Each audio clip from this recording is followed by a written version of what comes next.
Every animal is special, and there's no question about that. But turtles are also special of the specials. They've seen so much of life on the planet. They're very interactive with you. When you look at them, they'll look back at you. And I've always said that when they lock eyes with you, they're looking into your soul. And you feel this piercing, like this turtle knows what's going on here. And it has just been a pleasure to have released all the turtles back to the wild that we have done.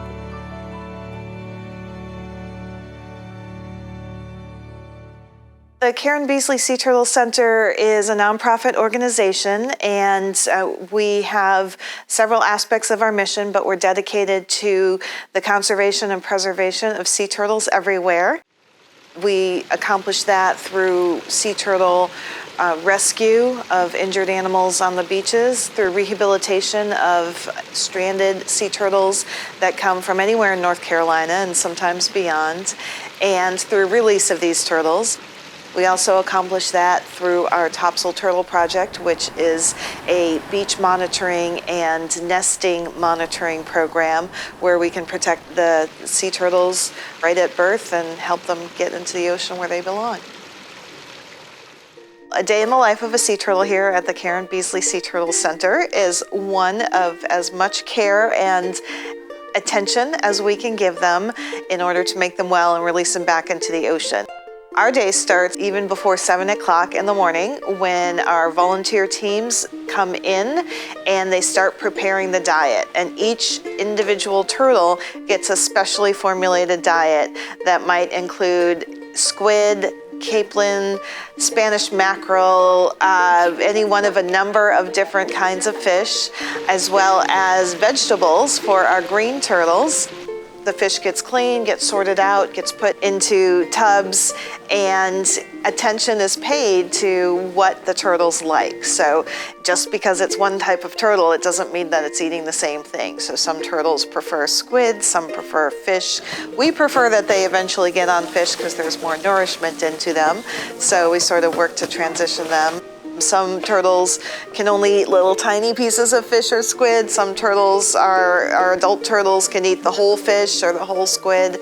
And so every single turtle gets a dish that is especially prepared for it.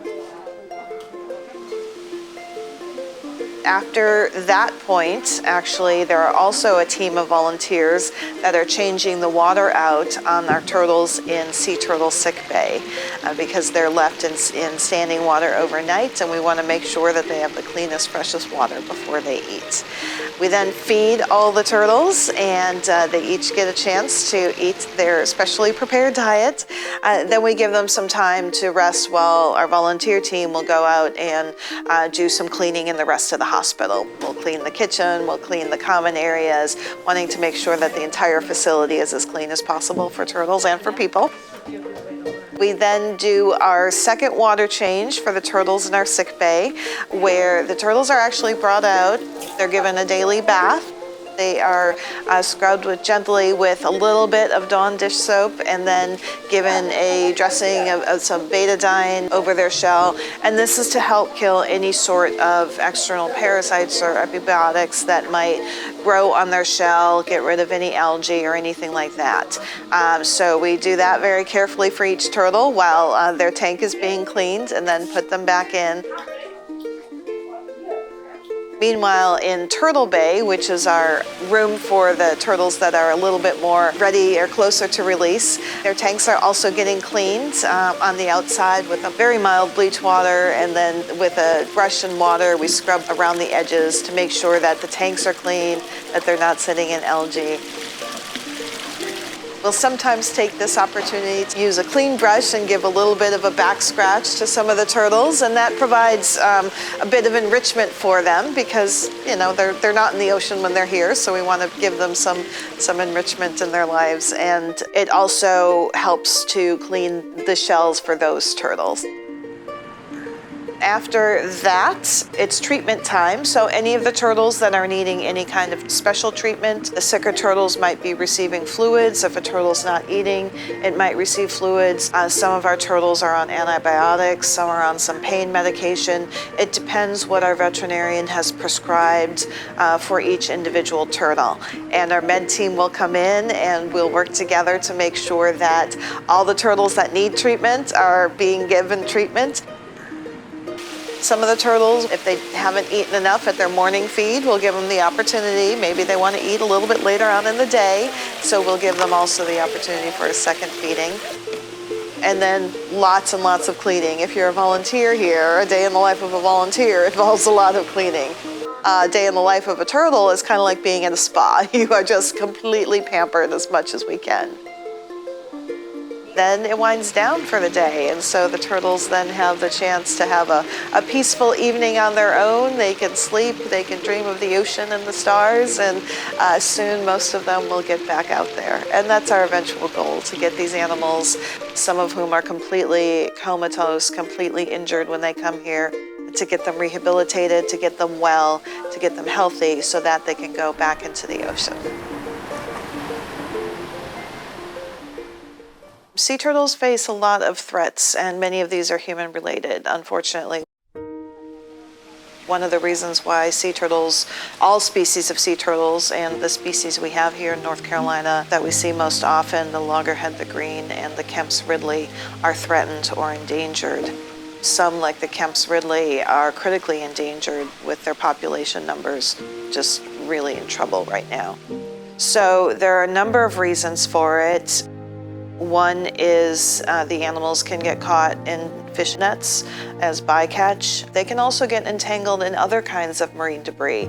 And unfortunately, as there are protections that are increasing in the fishing industry, there's a lot of other plastic that we put in the ocean that the animals can get entangled in.